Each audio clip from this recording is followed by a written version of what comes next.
Kamusta, mga ka-angler? At maligayang pagdating sa ating pinakabagong fishing forecast.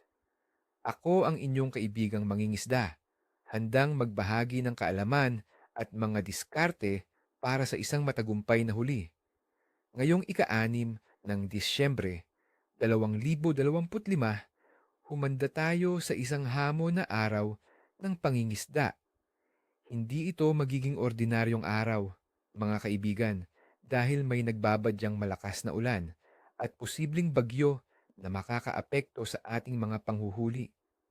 Pero huwag mag-alala, tutulungan ko kayong maintindihan kung paano makakahuli sa kabila ng lagay ng panahon at kung bakit mahalaga ang bawat detalye ng panahon. Ibibigay ko sa inyo ang lahat ng impormasyon na kailangan ninyo para maging handa, mula sa temperatura ng tubig hanggang sa galaw ng isda. Ngayon, pag-usapan natin ang mga isda na posibleng matarget at ang kanilang mga taktika. Dahil sa masungit na panahon, kailangan nating maging listo at matalino sa paghahanap ng huli. Para sa mga naghahanap ng lapu-lapu o maya-maya, ito ay mga isda na mahilig sa mga batuhan at istruktura. Dahil sa pag-ulan at posibleng pagtaas ng tubig, maaaring lumalim sila at maghanap ng silungan.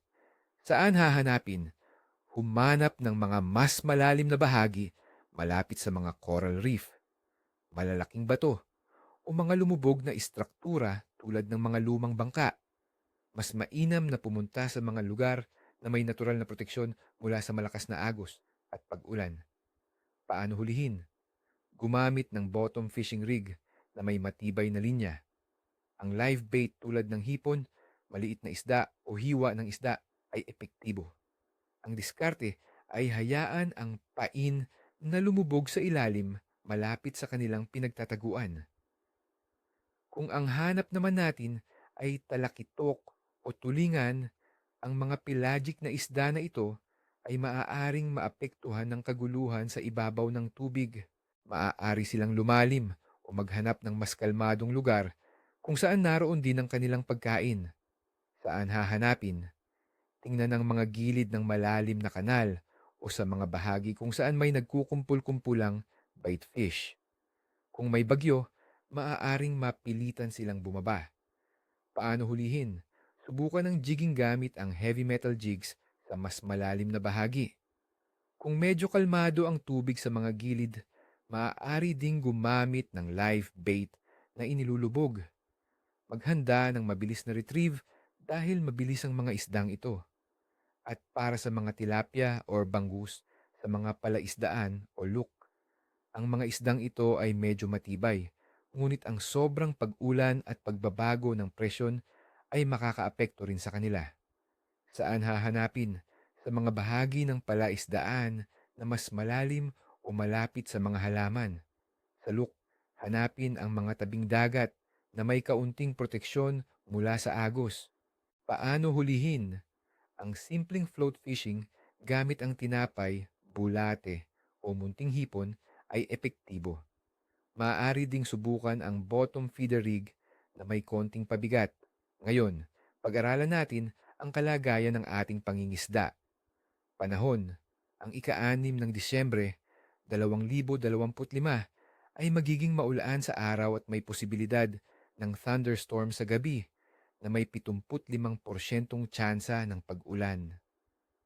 Ayon sa ulat, may mababang pressure area na posibleng maging tropical depression na tatawaging Tropical Storm Wilma. Ang low atmospheric pressure na ito, kasama ang shear line, ay magdadala ng malakas na pag-ulan mula 50 hanggang 100 milimetro, lalo na sa Bicol at buong Visayas.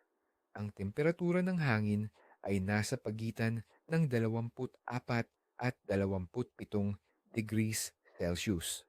Ang hangin ay magiging mahina hanggang katamtaman mula northeast hanggang northwest, ngunit maaaring lumakas sa hilagang Luzon at silangang bahagi ng central at southern Luzon na magdudulot ng katamtaman hanggang malakas na alon.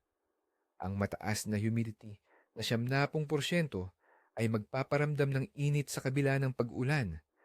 Ang biglaang pagbaba ng atmospheric pressure at malakas na pag-ulan ay magdudulot ng stress sa isda, kaya inaasahang mas magiging mahirap silang hanapin at hulihin.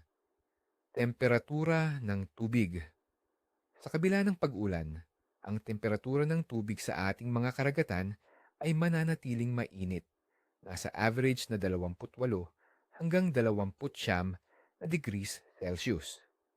Bagamat ang ganitong temperatura ay komportable para sa isda, ang malakas na pag-ulan ay maaaring magpataas ng turbidity o labo ng tubig at bahagyang magpalamig sa ibabaw ng tubig na maaaring magtulak sa isda na lumalim.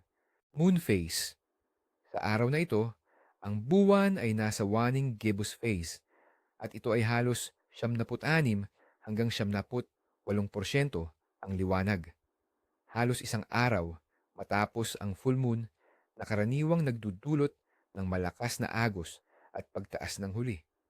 Gayunpaman, sa kabila ng natural na galaw ng buwan, ang malakas na bagyo at mababang presyon ang mas matinding magdidikta sa galaw ng isda ngayon. Pangkalahatang aktibidad ng isda. Dahil sa napipintong bagyo, malakas na ulan at mababang presyon, ang pangkalahatang aktibidad ng isda ay inaasahang mahina hanggang kapritsoso. Ang mga isda ay maaaring magtago, lumalim, o maging mas maingat sa pagkain.